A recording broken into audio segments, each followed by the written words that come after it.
Arthur Sterling stood at the edge of the abyss, though the world called it a floor-to-ceiling window overlooking Central Park. At 4 a.m., the city that never sleeps was merely a sprawling bed of cold, electric jewels, indifferent to the dying man watching from above. This $50 million penthouse was not a home, it was a mausoleum of glass and steel, suspended in the clouds, silent enough to hear the blood rushing through his own failing veins. He was 62 years old, a titan of tech real estate, a man who could level city blocks with a signature. Yet, in the suffocating stillness of this museum-like space, Arthur was nothing but a ghost haunting his own life. The only sound daring to break the silence was the low, mocking hum of the Sub-Zero wine fridge. Inside lay rows of vintage 1982 Bordeaux bottles worth more than a teacher's annual salary, now strictly forbidden poison to his rotting stomach. Arthur glanced down at his wrist. The ultra-modern health monitor blinked a frantic, silent red warning, screaming data about his deteriorating vitals. He ripped the device off and hurled it onto the couch. He didn't need an algorithm to tell him he was running out of time. He walked past the hallway lined with masterpieces, stopping before a framed cover of Forbes magazine. The man on the cover wore a shark-like smile and an Italian bespoke suit, radiating invincibility. Arthur stared at the image with eyes devoid of life, seeing only a stranger, a fraud. Driven by a sudden, masochistic hunger, he wandered into the kitchen, a pristine laboratory of marble that had never seen a family dinner. He opened a tin of imported beluga caviar, the black pearls glistening under the recessed lighting. He forced a spoonful into his mouth, desperate to feel something other than numbness. But as he swallowed, the luxury turned to ash. A gnawing, acidic fire clawed at his insides, a physical manifestation of the guilt that had been eating him alive for 30 years. He gagged, clutching the cold granite counter as the nausea brought him to his knees.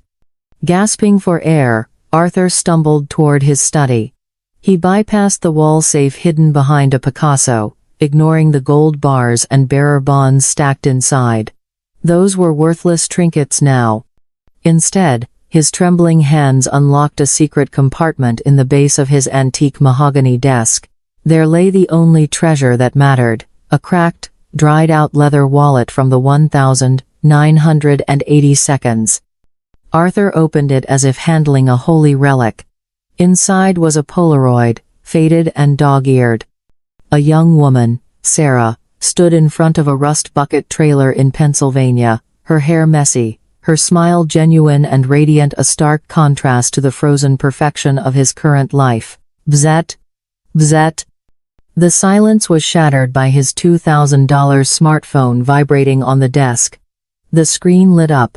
Executive assistant, hostile takeover prep. The intrusion of the corporate world snapped something deep inside Arthur's psyche. A primal growl erupted from his throat. He grabbed the phone and smashed it against the wall with all his remaining strength. The screen shattered, sending shards of glass raining down onto the Persian rug like diamonds. Enough, he whispered, his voice raspy and foreign to his own ears. He stripped. The bespoke Italian suit, the silk tie, the handcrafted Oxfords, he shed them like the skin of a diseased animal, leaving a pile of expensive fabric on the floor. From the back of his closet, he pulled out a box that hadn't been opened in decades.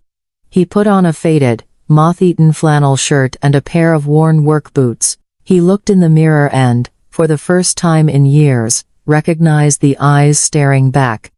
He didn't take the private elevator. He didn't call the Bentley. Arthur Sterling, the billionaire, slipped out the service entrance like a thief in the night. Stepping out onto the biting cold of the Manhattan street, he hailed a yellow taxi. The driver, a tired immigrant with heavy eyes, didn't recognize the disheveled old man in the flannel shirt. "Where to, Mac?" The driver grunted. Arthur leaned back against the cracked vinyl seat, staring at the looming skyline he helped build, feeling absolutely nothing but the urge to disappear. "Queens," Arthur said, his voice hollow. "Elmhurst Hospital." The public, ER. He didn't want the VIP suite at Mount Sinai. Tonight, he wanted to be a nobody. Just a number waiting to die. The yellow taxi screeched to a halt beneath the fluorescent glare of the Elmhurst Hospital emergency bay, discarding Arthur Sterling like an unwanted piece of luggage. He stumbled out, the cold queen's air biting at his exposed neck, a stark reminder that the climate-controlled bubble of his penthouse was a universe away. The sliding glass doors hissed open, and instantly, the silence of his previous life was violently strangled by the roar of reality. If the penthouse was a tomb, this was a war zone. Arthur stepped into the waiting room, and the smell hit him first, a nauseating cocktail of industrial antiseptic, stale coffee, drying blood, and the sour sweat of anxiety. He stood frozen, clutching his stomach, his eyes wide. He was surrounded by the real America he had spent 30 years building glass towers to ignore. To his left, a construction worker cradled a crushed hand wrapped in a blood-soaked rag. To his right, a young single mother rocked a feverish, screaming infant, her eyes hollowed out by exhaustion. He shuffled toward the triage desk, his legs feeling like lead. In his world, a receptionist would have leaped to her feet, offered him sparkling water, and ushered him into a private suite. Here, the triage nurse didn't even lift her head from the computer screen. "Name and symptoms," she barked, her fingers flying across a grease-stained keyboard. "Sterling," Arthur rasped, leaning heavily on the counter. "Arthur Sterling. Severe abdominal pain. Hematemesis." He used the medical term, a habit from reading his own grim prognosis reports, hoping it would garner respect. The nurse paused, popped her gum, and finally looked up. Her eyes scanned his moth-eaten flannel shirt, his dirt-scuffed work boots, and his unkempt gray hair. She didn't see a billionaire. She saw another broke old man who had waited too long to see a doctor. "Fill this out. Sit down. We'll call your number." She slid a clipboard and a cheap, chewed-on pen toward him. "I need to see a doctor now," Arthur tried to say, but the fire in his gut flared, turning his voice into a whimper. "And he needs a finger reattached," she pointed at the construction worker with her pen. "Sit down." Arthur took the clipboard. The plastic chair was hard, cold, and sticky. For the first time in 3 decades, Arthur Sterling was waiting. The physical pain was blinding, a serrated knife twisting in his abdomen, but the humiliation was a different kind of torture. He was stripped of his armor. No assistant. No influence. No name. Just a number on a scuffed piece of plastic. Yet, as he sat there amidst the coughing and the crying, a strange, twisted relief washed over him. The anonymity was a punishment, yes, but it felt like penance. He was finally just a man, rotting from the inside out like everyone else. Hours bled into one another. Eventually, due to the overflow, Arthur wasn't given a room. He was shoved onto a gurney and parked in a bustling hallway, exposed to the frantic choreography of the ER. That was when he saw him. Dr. Ethan Cole moved through the chaos not like a healer, but like a machine calibrated for efficiency. He was young, perhaps 32, with dark circles under his eyes that looked like bruises. He wore scrubs that had seen too many shifts and a white coat stained with coffee. A slick-looking man in a sharp suit, a pharmaceutical rep. Arthur recognized the breed, immediately tried to intercept the doctor near the nurse's station. "Dr. Cole, if I could just have 2 minutes to discuss the new opioid protocols." Ethan didn't break stride. He spun around, his eyes cold and sharp as flint. "Get out of my way," he snapped, his voice cutting through the din. "I have patients who can't breathe. Unless you're here to donate a lung, get the hell off my floor." Arthur watched, mesmerized. The doctor was cynical, rude, and visibly exhausted, fueled by nothing but caffeine and rage. He was perfect. Minutes later, Ethan Cole ripped open the curtain surrounding Arthur's hallway gurney. He didn't introduce himself. He didn't smile. He grabbed the chart hanging from the foot of the bed and frowned. "Abdominal pain. Vomiting blood, Ethan recited, his tone flat. He looked at Arthur, his gaze lingering on the flannel shirt.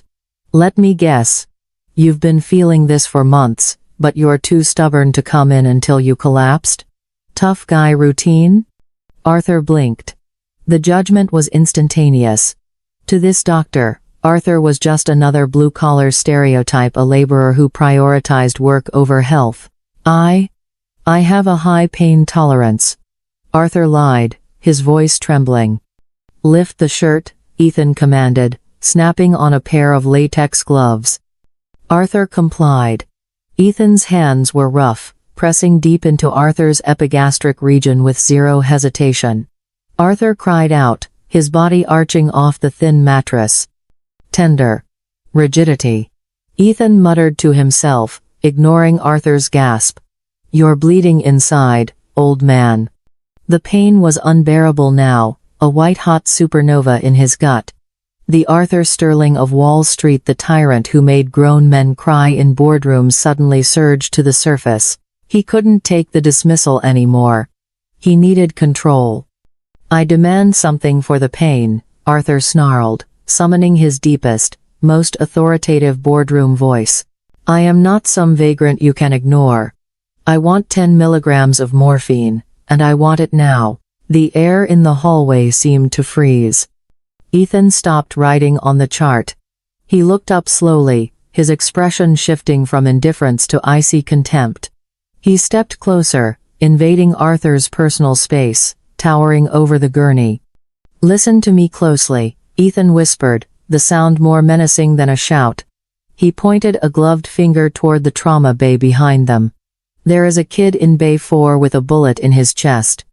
There is a grandmother in Bay 2 stroking out. You are stable. You are conscious. And you are in a public hospital, not a Ritz-Carlton spa. Ethan leaned in, his eyes burning with a terrifying intensity. Pain means you're still alive, sir. So you shut your mouth and you wait your turn. He ripped the gloves off his hands and walked away, leaving Arthur stunned, breathless, and smaller than he had ever felt in his life. The billionaire had met the one thing his money couldn't buy, a man who didn't give a damn who he was. Arthur lay on the gurney, his ego bruised darker than the blood pooling in his stomach. Dr. Cole's words hung in the air like smoke, a suffocating reminder of his new, powerless reality. Wait your turn. The billionaire, who commanded armies of lawyers and made markets tremble with a whisper, was now just an old man shivering under a threadbare hospital blanket, discarded in a hallway that smelled of rubbing alcohol and despair. He closed his eyes, trying to block out the cacophony of the ER, when a sound pierced through the chaos. It wasn't a scream or a siren. It was a melody. Someone was humming. It was a soft, low sound, a haunting folk tune that didn't belong in the fluorescent purgatory of Queens. It belonged to front porches, to fireflies, to the rustle of cornstalks in the wind. It was a lullaby from the Appalachians, a song Arthur hadn't heard in 30 years. His eyes snapped open. Standing beside his gurney was a nurse. She was young, perhaps 28, with hair the color of spun wheat tied back in a messy bun. Unlike Dr. Cole, whose presence was a blizzard of ice and efficiency, she radiated a quiet, steady warmth. Her name tag read, E. Miller. Mr. Sterling? She asked, her voice gentle, cutting through the fog of his pain. I'm Emily. I need to draw some blood. Arthur couldn't speak, he just stared. The melody she had been humming, Wayfaring Stranger, died on her lips as she focused on her task, but the echo of it rattled the bones of his memory. Make a fist for me, please, Emily said, offering a tired but genuine smile. Arthur complied, his hand shaking. As Emily prepped the needle, she rolled up the sleeve of her scrubs to her elbow to avoid staining the fabric. That was when the world stopped. Arthur's breath hitched in his throat, a ragged, strangling sound. There, on the inside of her right forearm, stark against her pale skin, was a birthmark. It was a strawberry nevus, raised and crimson, shaped with terrifying precision like a fallen maple leaf. Time warped. The hospital hallway dissolved. Arthur was suddenly back in a cramped trailer in Scranton, Pennsylvania, 1994. He was tracing that exact same mark on the arm of a weeping woman named Sarah. Sarah, who had begged him not to leave. Sarah, whose maiden name was Miller. "Sir?" Emily frowned, noticing his sudden paralysis. "Are you okay? Do you feel faint?" Arthur's mind, usually a supercomputer of risk assessment and market trends, began to run the most important calculation of his life. The name, Miller. The song. Sarah's favorite lullaby. The birthmark, identical. The age, she looks 28. He had left Sarah 28 years ago. He had left her with nothing but a note and a few $100s, running toward Wall Street to escape the loan sharks threatening to break his legs. He never looked back. He never knew. She was pregnant. The realization hit him with the force of a freight train. "I left her when she was pregnant." "Sir, you're hyperventilating," Emily said, her voice rising with professional concern. She reached out to steady him, her hand warm on his cold shoulder. Arthur recoiled, not from disgust, but from the searing heat of his own shame. He was looking at his daughter. I need the restroom," Arthur gasped, ripping the tourniquet off his arm. He swung his legs off the gurney, adrenaline momentarily overriding the agony in his gut. Now, Mr. Sterling, you're not stable. I said now." He barked, the desperation making him sound like a madman. He stumbled down the hall, pushing past a startled orderly, and crashed into the men's restroom. He locked the stall door, his hands trembling violently. The smell of urine and bleach was overpowering, but Arthur didn't care. He reached into his boot, pulling out the burner phone he kept for nuclear scenarios. He dialed a number that didn't exist in any public directory. "Sterling." The voice on the other end was deep, distorted. His head of security. "I need a background check." Arthur whispered, his voice shaking with a manic intensity. "High priority. Clearance level 0. The target is a nurse at Elmhurst Hospital. Name, Emily Miller. Sir, it's 5 a.m., are you?" "Do not ask me questions," Arthur hissed, clutching the phone so hard the plastic creaked. "I want everything. Birth certificate. Mother's name. Financial history. Debt. I want to know what she eats for breakfast and who she owes money to. You have 10 minutes. He hung up and leaned his forehead against the graffiti-covered stall door. Tears, hot and foreign, welled in his eyes. He had spent decades building an empire of glass and steel, thinking he had no legacy. He thought his bloodline would end with his own miserable death. But she was here. Just outside the door. Alive. Working a thankless job in a hellhole ER while he sat on a throne of gold. Arthur wiped his face with his flannel sleeve, composing himself. He wasn't just a dying man anymore. He was a man with a mission. He unlocked the stall door and stepped back out into the hallway, his posture changed. He wasn't the victim of Dr. Cole's arrogance anymore. He returned to the gurney. Emily was still there, organizing her tray, looking worried. "I'm sorry," Arthur said, his voice unusually soft, almost reverent. He climbed back onto the bed, his eyes locking onto her face, searching for traces of himself in her features. He saw Sarah's chin, but he saw his own stubborn brow. "It's okay," Emily said soothingly, reapplying the tourniquet. "Hospitals are scary places." Arthur watched the needle pierce his skin, watching his blood fill the vial, the same blood that ran through her veins. A wild, delirious plan began to form in his feverish brain. He couldn't tell her the truth. Not yet. She would hate him. She would see the monster who abandoned her mother. No. He would do what he did best. He would fix this with capital. He would be her secret benefactor. He would change her life, wipe away her debts, buy her the world, all from the shadows. "You have a nice voice," Arthur murmured, his eyes misting over. That song. It reminds me of home. Emily paused, smiling sadly as she taped the gauze over his arm. My mom used to hum it. It's the only thing that calms me down on the night shift. The confirmation was the final nail in the coffin of his skepticism. Arthur turned his head to the wall, biting his lip to suppress a sob. Fate had dragged him from his penthouse to this gutter for a reason. He wasn't here to die. He was here to pay his debt. Arthur watched Emily Miller disappear down the bustling corridor, her white shoes squeaking against the linoleum. For a fleeting moment, the excruciating fire in his gut was eclipsed by a newfound, manic sense of purpose. He wasn't just a dying man anymore, he was a father who had found his lost grail. He lay back against the thin pillow, his mind already racing with architectural blueprints for her future, a trust fund, a brownstone in the West Village, a life free from the stench of antiseptic and poverty. Then, the curtain rail shrieked. The sound was sharp and violent, snapping Arthur back to the grim present. Dr. Ethan Cole stepped into the small enclosure, blocking out the light. If Emily was the dawn, Ethan was the encroaching midnight. He held a tablet in his hand, his face a mask of terrifying professional detachment.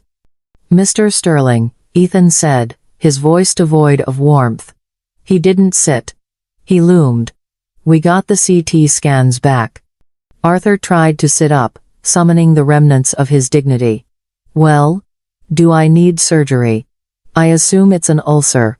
Just patch it up so I can leave. Ethan swiped a finger across the tablet and turned the screen toward Arthur. The image was a grayscale map of Arthur's interior, but even an untrained eye could see the enemy. A dark, jagged mass was swallowing his stomach, spreading its tentacles like an oil spill. It's not an ulcer, Ethan said, the words falling like stones. It's grade 4 gastric adenocarcinoma. And it has perforated the stomach lining. You're bleeding into your abdominal cavity. The air left the room. Arthur stared at the black void on the screen. The billionaire who had acquired companies, hostily taken over rivals, and bent the market to his will, was now facing a takeover he couldn't stop. Stage 4. Arthur whispered, the taste of copper filling his mouth. Yes, Ethan replied. There was no I'm sorry. There was no soft hand on the shoulder. But for a split second, Arthur saw a flicker behind the doctor's steel-rimmed glasses, a microscopic crack in the armor. Pity. Ethan looked at Arthur not as a VIP, but as a poor, stubborn old laborer who had worked himself into a grave. Panic, cold and primal, seized Arthur's chest. His instinct, the reflex honed by 40 years on Wall Street, kicked in. Negotiate. Leverage. Buy. I need a transfer, Arthur blurted out, his voice rising. Get me a helicopter. I want Mount Sinai. I want Dr. Eris. I know him personally. I can pay. I can pay double whatever this hospital charges. He reached for his wallet, his hands shaking, ready to offer a black card that had no limit. Ethan let out a dry, humorless laugh. He stepped closer, closing the distance between them until Arthur could smell the stale coffee on his breath. You aren't listening, Ethan said, his voice dropping to a low, dangerous register. Insurance doesn't work that way here, and neither does cancer. You have a hole in your stomach the size of a quarter. If we move you, you bleed out in the ambulance. You die in traffic on the Queensboro Bridge. But I am Arthur Sterling. Arthur shouted, the desperation cracking his voice. I have money. I have resources. Your money is useless here, Ethan cut him off, his eyes hard as flint. Right now, your net worth is zero. You are a body failing to keep blood inside its veins. You stay here, or you die. Those are your options. Arthur slumped back, defeated. The wall. He had hit the wall. For the first time, the currency of his life was counterfeit. Ethan turned to leave, checking the pager clipped to his waist. Wait. Arthur gasped, clutching the railing of the gurney. He needed a lifeline. He needed to secure the one thing that mattered before the darkness took him. The nurse. Emily. Is she happy? Does she have a family? It was a clumsy, desperate question. Arthur wanted to know if his daughter was safe, if she had a husband, if she needed help. But to Ethan Cole, it sounded very different. Ethan stopped dead in his tracks. He turned slowly, his body tensing like a coiled spring. He looked at the disheveled, wealthy old man in the flannel shirt who had just tried to buy his way out of death, and now was asking personal questions about a young female staff member. The pity in Ethan's eyes evaporated, replaced by pure, unadulterated disgust. "Excuse me," Ethan snarled. She seems like a good girl," Arthur stammered, realizing too late how it sounded. "I want to know if she's taken care of. She seems like a good girl." Ethan stepped back into the cubicle, invading Arthur's space with menacing intent. He placed a hand on the rail of the gurney, leaning in until they were nose to nose. "Let me make something crystal clear to you, Mr. Sterling," Ethan hissed. "My nurses work 12-hour shifts saving ungrateful lives. They are not here for your entertainment. They are not here to be ogled by lonely old men with deep pockets. You misunderstand. I focus on your survival, old man," Ethan interrupted, his voice ablaze. "Leave my staff alone. If I see you bothering Emily again, I won't need security. I'll throw you out myself." Ethan spun on his heel and ripped the curtain open, storming off toward the trauma bay. Arthur lay alone in the exposed hallway, trembling.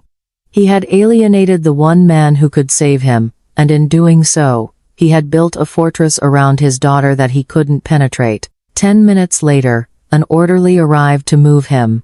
"We got a private room upstairs, Mr. Sterling," the orderly said, chewing gum. "Doctor said you can pay for the upgrade if you want." Arthur looked down the hall. He saw Emily near the nurse's station, laughing tiredly with a colleague, bathed in the harsh fluorescent light. If he went upstairs to the VIP wing, he would never see her. He would die in luxury, but he would die alone. "No," Arthur whispered, the pain in his stomach pulsating in time with his heart. "No private room." "But sir, the general recovery is a zoo. 4 beds to a room. Noisy." "I don't care," Arthur said, his eyes fixed on the back of Emily's head. "Put me in the general ward. Put me on her floor." The orderly shrugged, releasing the brake on the gurney. As the wheels squeaked against the floor, rolling him toward a room filled with strangers and suffering, Arthur Sterling felt a strange sense of peace. He was descending into hell, yes. But for the first time in 30 years, he knew exactly why he was there. Room 402 was not a place where people went to heal, it was a place where people went to endure. Arthur Sterling lay in bed C, a cramped corner of the general ward separated from his neighbors only by a thin, stained curtain.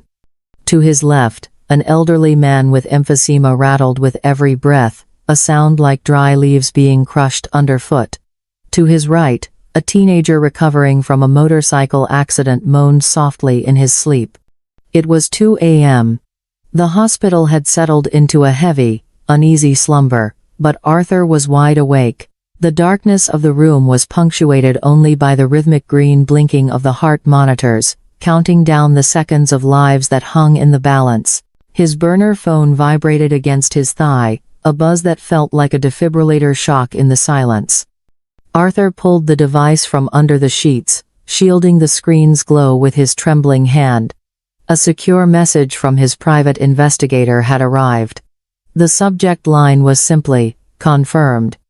Arthur's thumb hovered over the button. He felt nausea rise in his throat, not from the cancer, but from the terrifying anticipation of the truth. He pressed open. Subject: Emily Miller. The 12th of May 1995. Mother: Sarah Miller, deceased. Father: unknown, not listed on birth certificate. Residence: moved from Scranton, PA to Queens, NY 5 years ago. The phone slipped from Arthur's grip, landing softly on the mattress. The math was a guillotine, and the blade had just dropped. May 1995. He had left Sarah in August 1994. 9 months. The timeline was flawless. The universe wasn't playing tricks, it was delivering a verdict. Arthur turned his face toward the cold cinderblock wall, his eyes burning. He wasn't just a billionaire dying of cancer anymore. He was a father who had missed everything. The first steps. The first words. The scraped knees. The prom. He had traded all of that for a penthouse that echoed with silence and a bank account that couldn't buy him forgiveness. He bit into the pillowcase to stifle a sob, the taste of industrial bleach filling his mouth. Then, the beast woke up. The morphine from his admission had worn off hours ago, and the pain returned with a vengeance. It wasn't just an ache, it was a physical assault. It felt as if a jagged, rusty hook was being dragged through his intestines. Arthur gasped, curling into a fetal position, his body seizing in a rigid spasm. Sweat instantly drenched his flannel shirt. He reached for the nurse call button, his lifeline. He pressed it. Nothing. He pressed it again, harder. The little light on the remote remained dark. Broken. Just like the system, just like him. Help, he croaked, but the word was swallowed by the snoring of the man in bed A. He was going to die here. Alone, in the dark, writhing in agony while his daughter worked 3 floors down, completely unaware that the man who ruined her life was gasping for air just yards away. The terror of that isolation was colder than the grave. The door to the ward creaked open. A figure silhouetted by the hallway light paused in the doorway. It wasn't a nurse. The posture was too slumped, the gait too heavy. Dr. Ethan Cole was finishing a 24-hour shift. He had shed the white coat, the armor of his profession. He now wore a faded gray hoodie and jeans, a backpack slung over one shoulder. He looked younger, smaller, less like a god of medicine and more like a man hollowed out by the things he had seen. Ethan was walking past, heading for the exit, for freedom. But he stopped. He heard the ragged, wet gasps coming from bed C. He could have kept walking. He should have kept walking. The Arthur Sterling he had yelled at hours ago was a rude, entitled prick who deserved a rough night. But Ethan Cole was cursed with a conscience that didn't clock out. He sighed, a sound of deep exhaustion, and stepped into the room. He didn't turn on the overhead lights. He moved silently to Arthur's bedside. Arthur looked up, his vision swimming, expecting to see the Grim Reaper.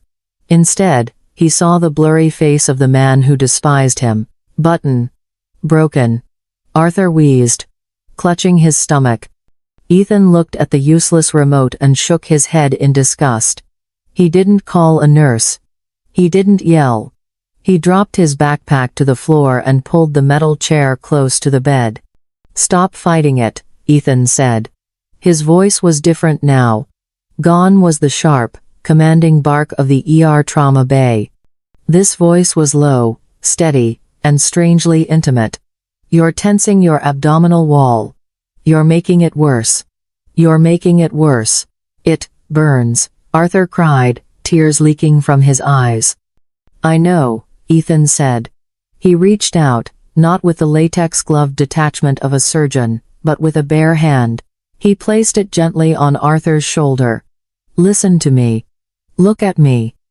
Arthur focused on Ethan's eyes. In the shadows, they looked dark and intense. "Breathe in for 4 seconds.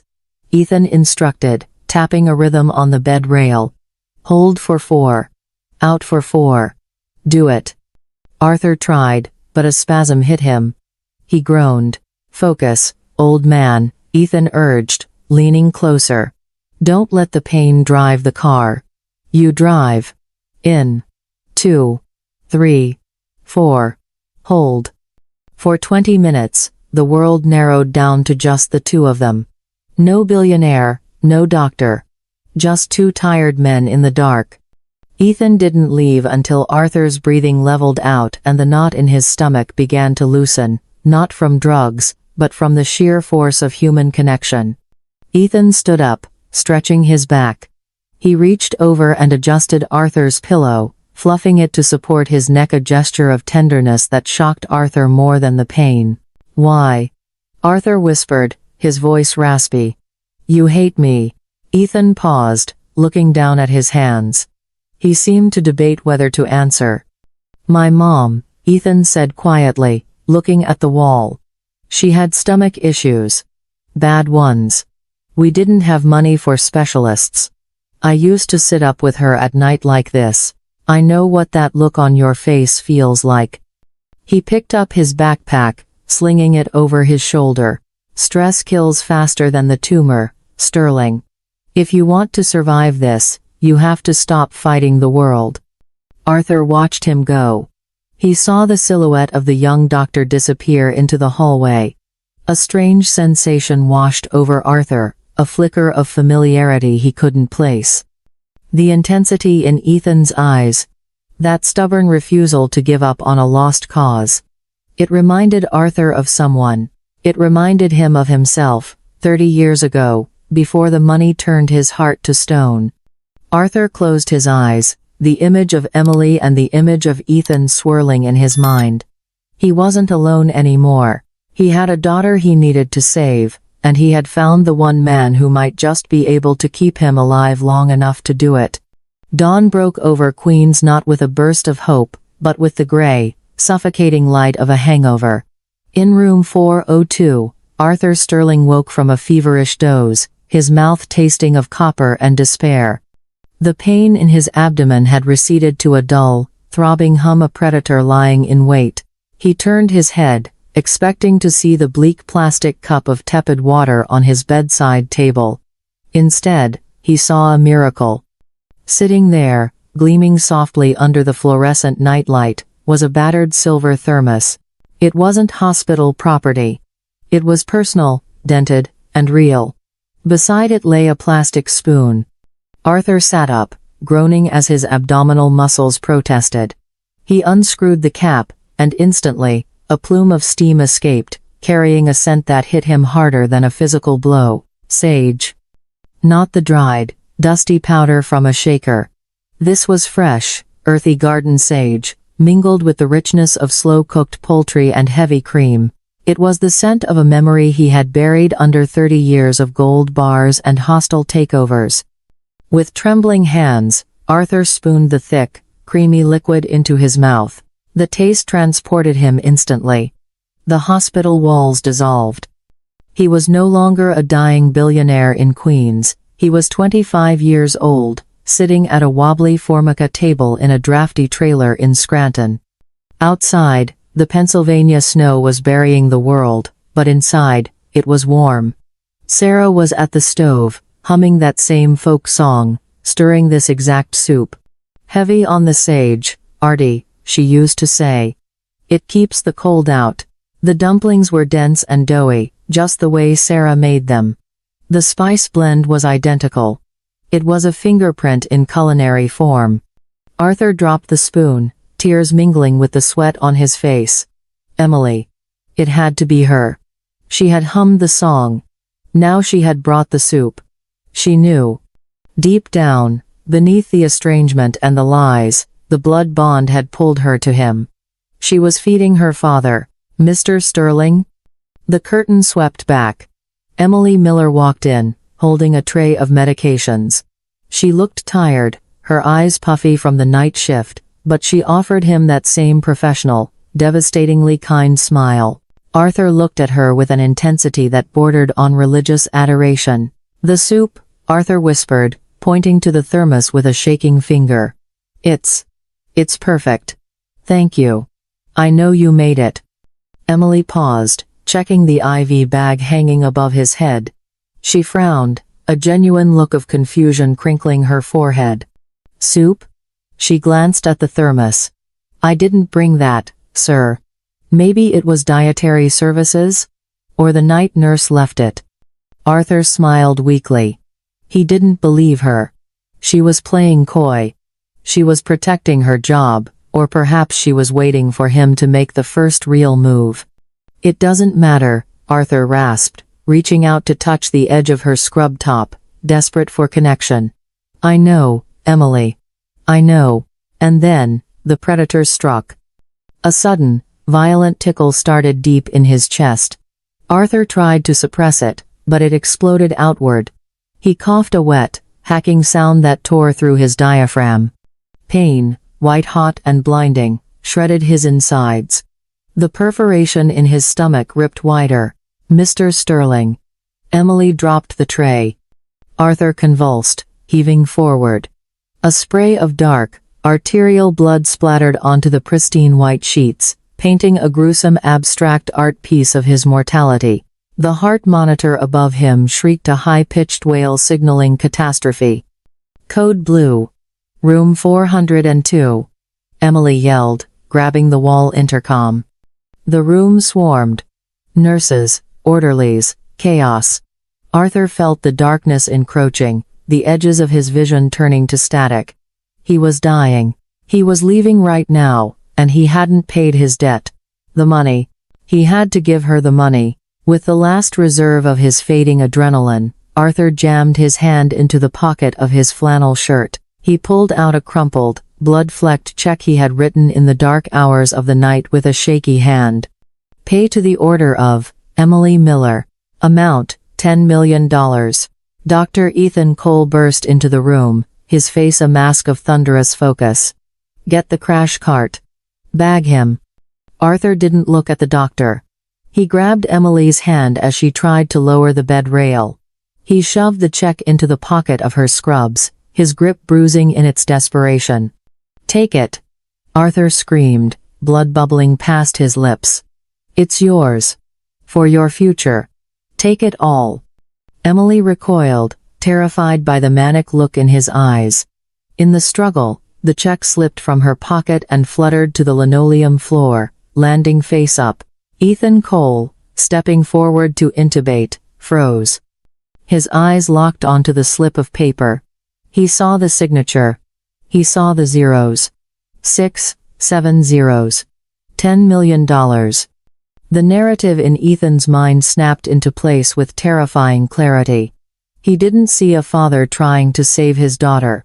He saw a filthy, wealthy predator trying to buy a young nurse's silence or her affection in his final moments. Ethan's face twisted into a snarl of pure, volcanic rage. Get him out. Ethan roared, his voice shaking the walls. He kicked the check away as if it were a venomous snake. Doctor, his BP is crashing. A nurse shouted.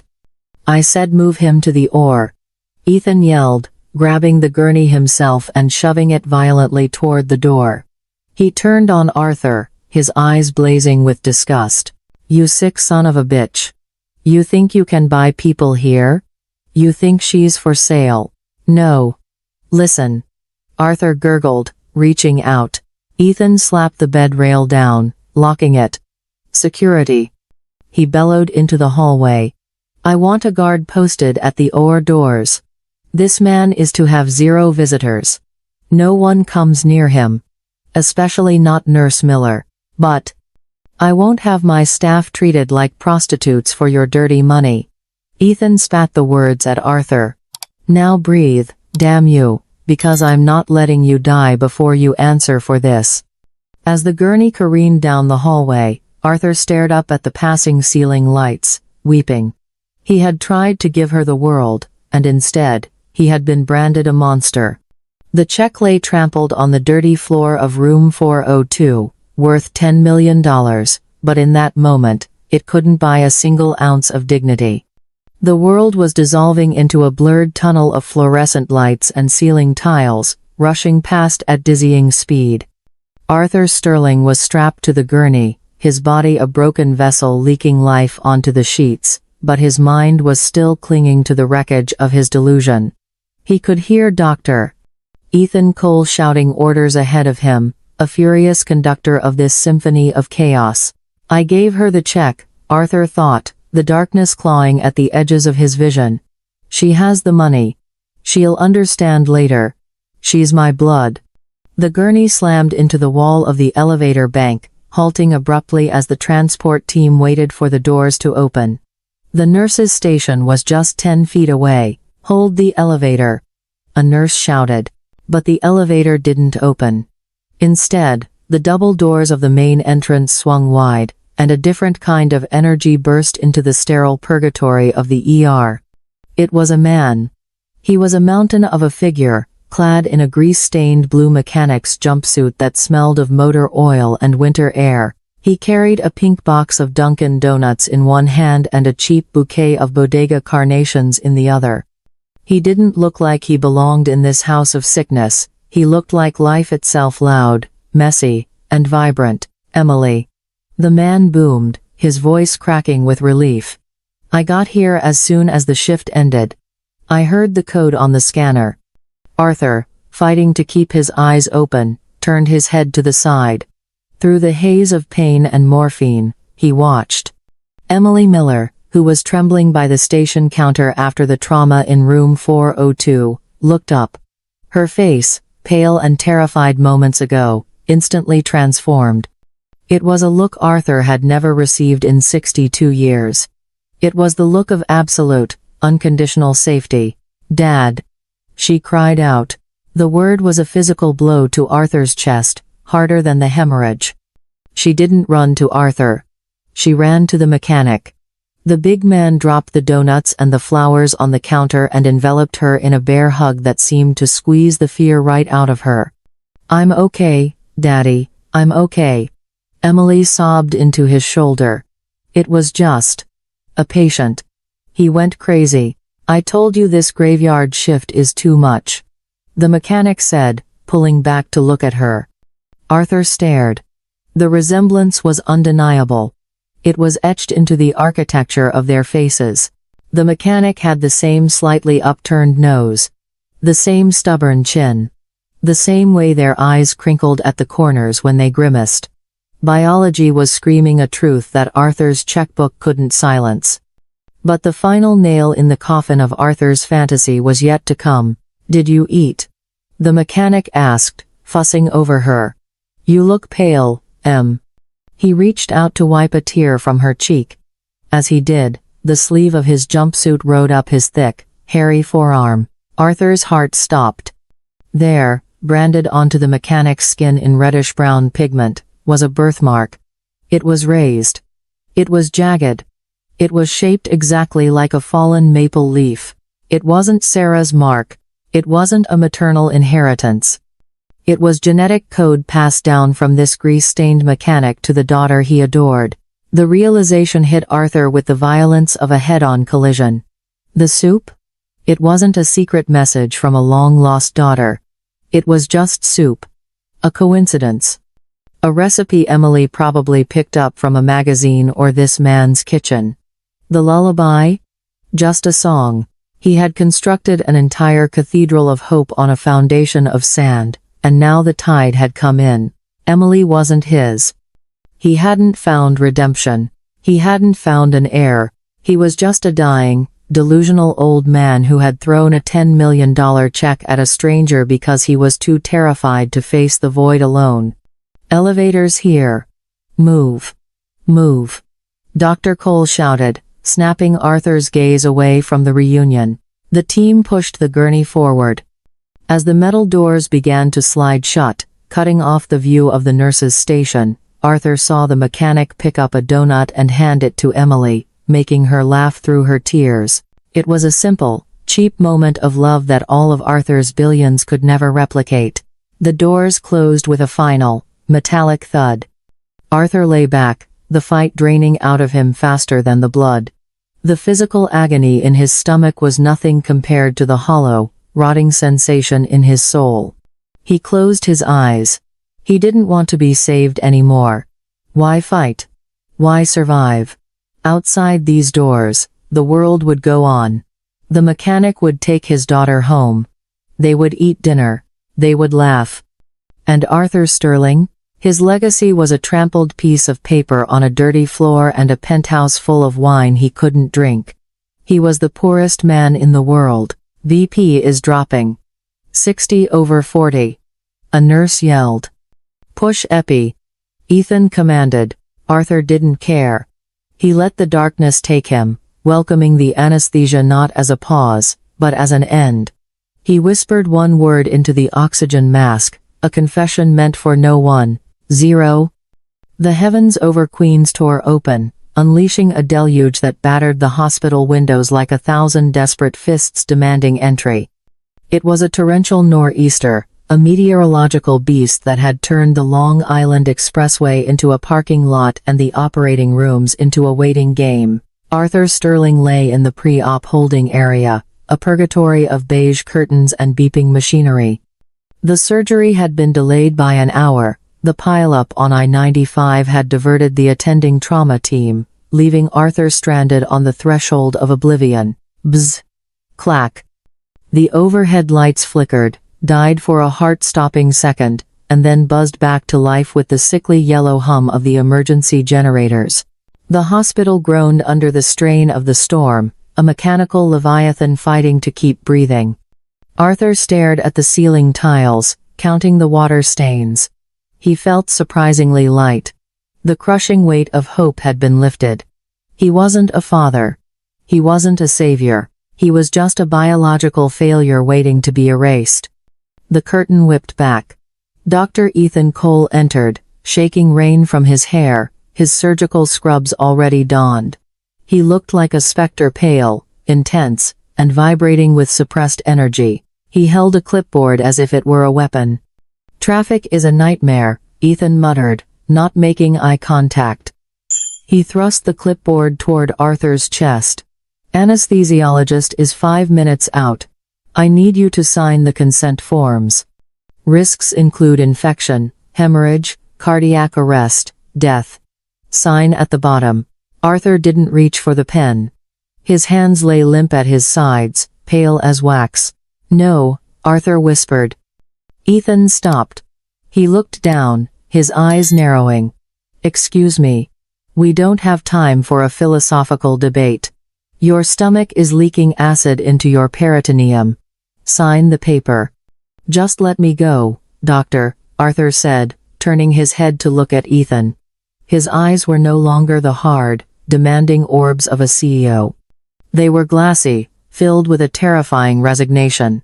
"There is no one waiting for me in the lobby. There is no legacy. I am net negative.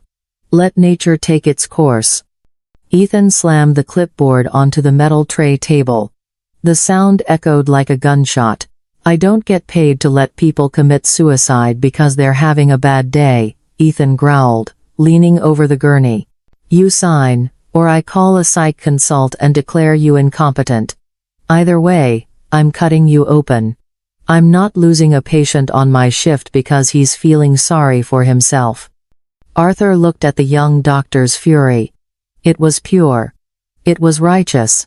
It was the only real thing Arthur had encountered in decades. With a trembling hand, Arthur reached out not for the pen, but for his discarded flannel shirt bunched up at the foot of the bed. He fumbled in the pocket and pulled out the cracked leather wallet. "You think I'm a monster," Arthur rasped, his voice gaining a sudden, feverish urgency. He needed to say it. He needed one human being on this earth to know the truth before the anesthesia took him. "You think I tried to buy that girl because I'm a predator?" "I know what I saw," Ethan spat, reaching for the pen himself to force it into Arthur's hand. "I left her." Arthur yelled, the effort causing him to cough violently. He grabbed Ethan's wrist, his grip surprisingly strong, fueled by the adrenaline of the dying. "I left Sarah. In Scranton. 1995. Ethan froze. The name hung in the air, suspended between the thunderclaps outside. Scranton. "I didn't leave for a younger woman," Arthur wept, the tears mixing with the sweat on his face. "I didn't leave because I was bored. I owed money to the Gambino loan sharks. 40 grand. They told me if I wasn't gone by midnight, they would break her legs. They would kill the baby." Ethan's breath hitched. He stopped pulling away. He stood paralyzed, his pulse hammering in his ears. "I ran to Wall Street to pay them off," Arthur sobbed, opening the wallet with shaking fingers. I made billions. But I sold my soul. I never went back because I was ashamed. I thought money would fix it. But it just built a wall. He pulled out the Polaroid. The edges were soft from decades of being held. He thrust it toward Ethan's face. Look at her. That's why I looked at the nurse. I thought. I hoped. Ethan looked. The world tilted on its axis. The photo was a window into a past Ethan knew intimately. The rusted aluminum siding of the trailer. The distinct crack in the window pane taped over with duct tape. And the woman. Sarah. She was laughing, wearing an oversized denim jacket, her hand resting on a slightly swollen belly. Ethan knew that jacket. It was still hanging in the closet of a farmhouse in upstate New York. He stared at Arthur, really stared at him for the first time. He looked past the wrinkles, the gray hair, the scent of sickness. He saw the structure of the jawline, the shape of the brow. It was like looking into a funhouse mirror. Ethan felt the floor drop out from under him. The room spun. The soup. The chicken pot pie soup with the fresh sage. He had assumed Arthur liked it because he was hungry. But Arthur had recognized the recipe. Get off me, Ethan whispered, pulling his arm away from Arthur's grip as if burned. Please, Arthur begged, dropping the photo on the sheets. Just let me die. Ethan didn't answer. He couldn't breathe. He backed away, hitting the swinging door with his shoulder. He turned and fled, leaving Arthur alone in the flickering gloom. Ethan stumbled down the hallway, ignoring the nurses calling his name. He burst into the men's locker room and slammed the door, locking it. He leaned against the metal lockers, gasping for air, his heart ramming against his ribs like a trapped bird. He walked to locker number 108. His hands were shaking so badly he dropped the combination lock twice before opening it. On the inside of the metal door, taped up next to his shift schedule, was a photograph. It was the other half of a life. It was a picture of the same woman, Sarah, holding a newborn baby boy on the steps of the same rusted trailer. She looked tired, alone, but fierce. Ethan looked at the photo in his locker. Then he closed his eyes, visualizing the photo on Arthur's chest. They were the same trailer. The same woman. The monster he had hated his entire life, the coward who abandoned his mother, the phantom who forced her to work double shifts at the diner until her back gave out, was lying on a gurney 50 feet away. Arthur Sterling wasn't a stranger, he wasn't just a patient. He was the reason Ethan existed. Ethan slid down the locker until he hit the floor, burying his face in his hands. The storm outside raged on, but the hurricane inside the surgeon's chest was far more destructive. He had to go back in there. He had to cut him open. He had to hold his father's heart in his hands. And he had to decide whether to let it beat, or let it stop. Operating room 4 became a cathedral of cold steel and electric tension. The storm outside had been silenced by the thick, lead-lined walls, replaced by the rhythmic whoosh hiss of the ventilator and the sterile hum of machinery. Ethan Cole stood at the scrub sink, the water scalding his skin, scrubbing his hands with a violence that threatened to tear the epidermis. He stared at his reflection in the chrome dispenser. The man looking back wasn't just a surgeon anymore. He was a son about to cut into the father he had hated for 30 years. His hands, usually steady as granite, were trembling. A microscopic tremor, invisible to the untrained eye, but to him, it felt like an earthquake. Dr. Cole? You good? The anesthesiologist, a sharp-eyed woman named Patel, peered at him over her mask. You look like you've seen a ghost. Ethan shut off the water with a sharp elbow strike. He held his dripping hands up, forcing the tremor to stop through sheer force of will. Never better, he lied, his voice flat and metallic. Let's open him up. He stepped into the gowning up in silence. Arthur Sterling lay on the table, a mound of blue drapes exposing only a square of iodine-stained skin. He looked small. Fragile. The titan of industry was gone, replaced by a failing biological machine. Scalpel, Ethan commanded. The blade kissed the skin. Blood welled up, bright and crimson. It was the same blood type as Ethan's. O negative. The universal donor. The irony tasted like ash in Ethan's mouth as he clamped the vessels. For an hour, the surgery was a grim trench war. The tumor was a beast, tentacles wrapped around the gastric artery. Ethan worked with a terrifying focus, dissecting, cauterizing, removing the rot. He was angry. Every cut felt like an interrogation. Why did you leave? Why did you let us starve? Then, the beast struck back. V-fib. Dr. Patel shouted. We're losing pressure. He's bottoming out. The rhythmic beep of the monitor dissolved into a chaotic, high-pitched scream. The line on the screen went jagged, then flat. Asystole, the attending surgeon, Dr. Russo, barked from across the table. He sighed, checking the clock. He's been hypotensive for 20 minutes. The heart can't take the trauma. He's gone. Russo stepped back, stripping off his bloody gloves. Time of death. No, Ethan said. It wasn't a request. It was a growl. Russo paused. Ethan, look at the monitor. He's 70 years old with stage 4 cancer. Let him go. I said no. Ethan shoved Russo aside, his shoulder checking the senior surgeon with enough force to stagger him. Ethan didn't wait for the paddles. He jumped onto the step stool, interlaced his fingers, and drove his palms into the center of Arthur's chest. Crack. The sound of a rib fracturing echoed in the silent room. Ethan didn't flinch. He pumped, hard and fast, using his body weight to force life back into the corpse. Push one of epi. Ethan screamed, sweat dripping from his forehead onto his mask. Charge the paddles to 200. Come on, you son of a bitch. He wasn't saving a patient. He was fighting a ghost. You don't get to quit. Ethan yelled at the unconscious body, his voice cracking with fury. You don't get the easy way out. You don't get to die before I hear you say it. Pump. Pump. Pump. Ethan, stop, Russo warned. It's futile. Clear. Ethan grabbed the paddles, shocking Arthur's chest. The body arched violently off the table, then slammed back down. Silence. The line remained flat. Again, 300. Ethan roared.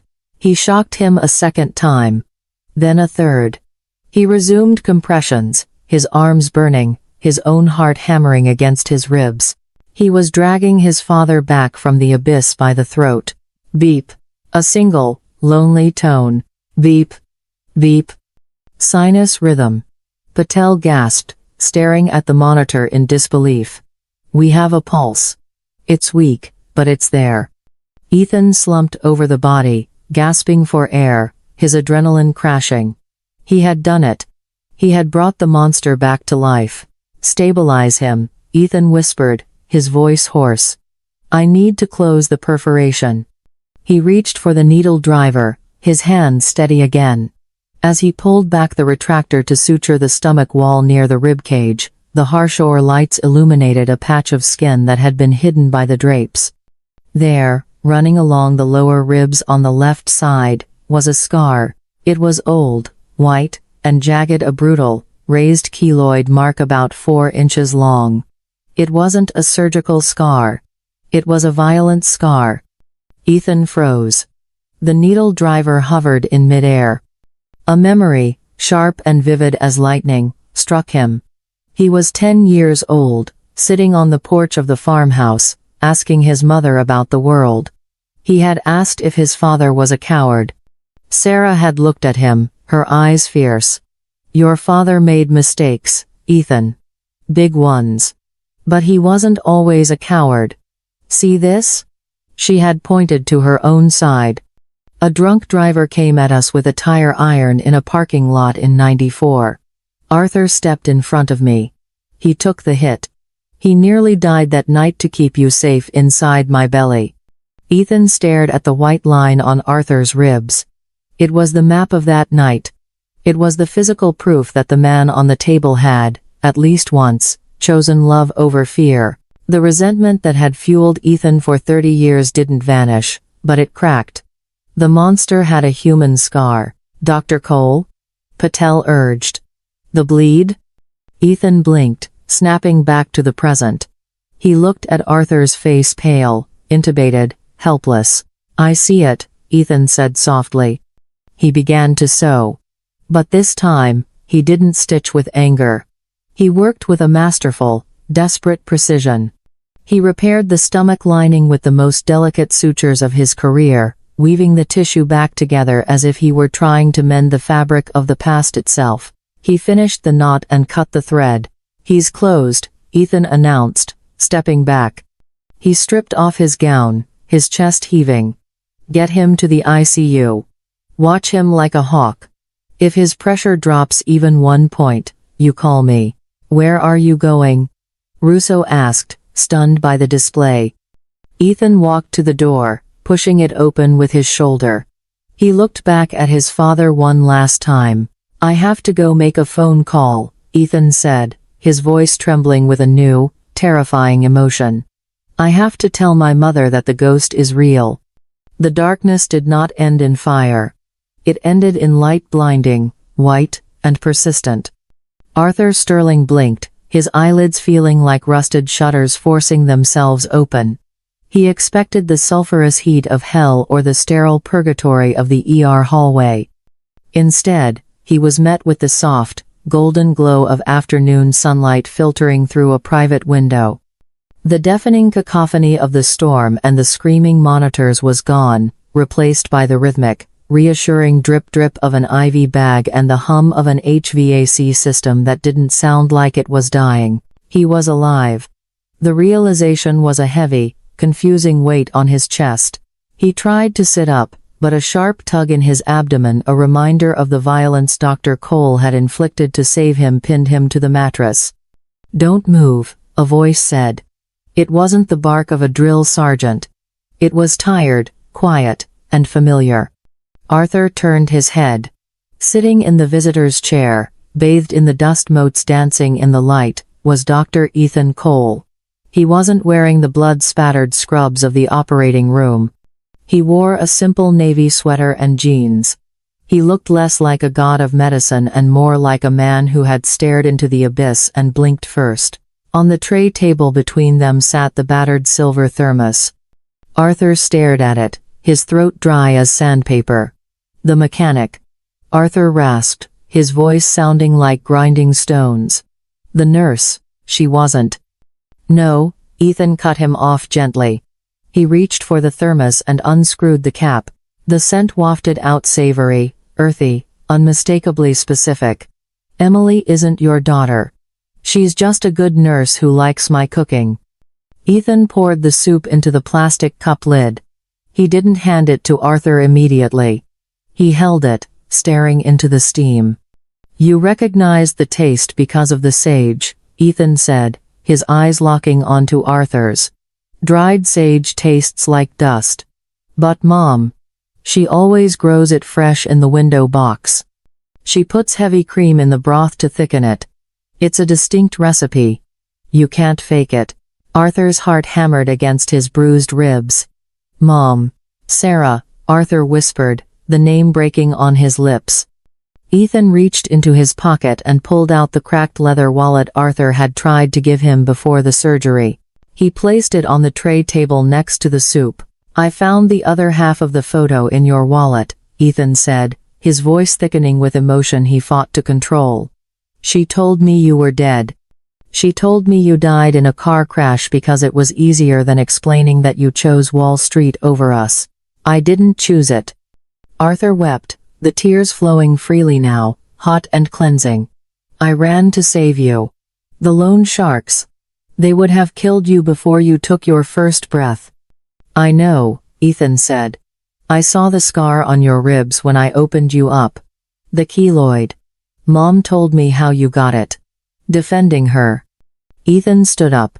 He picked up the cup of soup and held it out to the man who had been a ghost in his life for 32 years.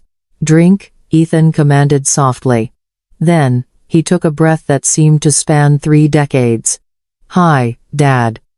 The words hung in the air, heavier than any gold bar Arthur had ever locked in a safe.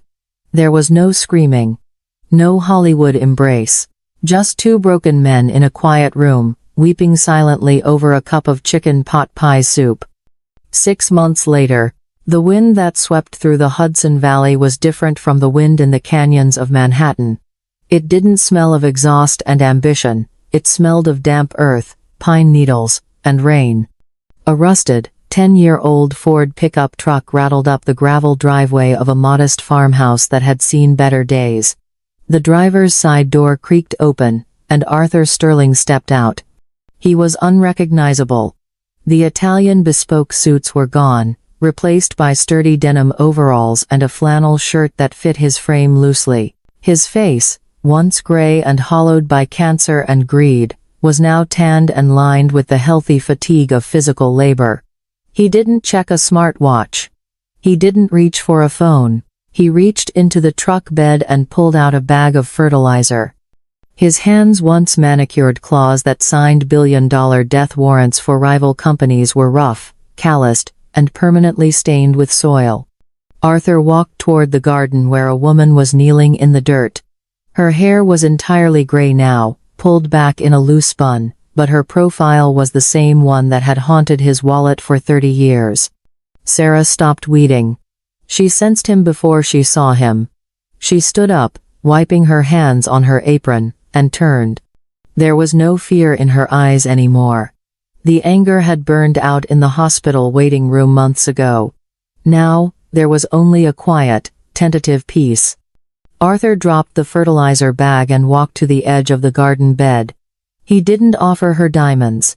He didn't offer her a penthouse. "Weeds are bad this year," Arthur said, his voice rough but warm. "They're stubborn," Sarah replied, a small, knowing smile touching her lips. "Like some people I know." "I'm here to work, Sarah," Arthur said, stepping into the dirt. "I'm not going anywhere." "I know, Artie," she whispered.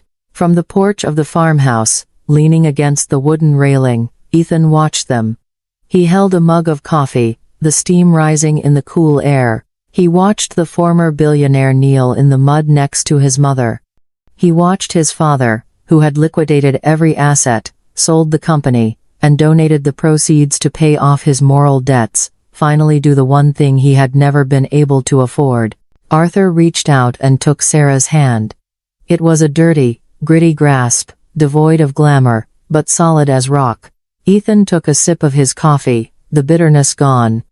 "We spend our lives building castles of glass and steel, hoping they will protect us from the storm. We hoard, we conquer, and we isolate, thinking that power is the ultimate shield. But in the end, as the sun dipped below the tree line, casting long shadows over the reunited family, the truth was simple. The only shelter that matters is the one we build in the hearts of others." And Arthur Sterling, the poorest billionaire in the world, was finally home. Arthur Sterling spent a lifetime conquering Wall Street, only to realize he was the poorest man alive. He built an empire of glass that offered no warmth against the biting cold of isolation. His journey delivers a brutal, necessary truth: your net worth is never measured by the zeros in a bank account, but by the hands holding yours when the light fades. Redemption cannot be purchased with checks, it is earned through the courage to strip away the armor of ego. In the end, we learn that the only true legacy isn't what we own, but who we love. Now, if you enjoyed this story, please like the video, subscribe to the channel, and let me know which part surprised you the most. Every subscription and comment from you is a huge motivation for us to keep sharing more meaningful stories in life. Thank you so much.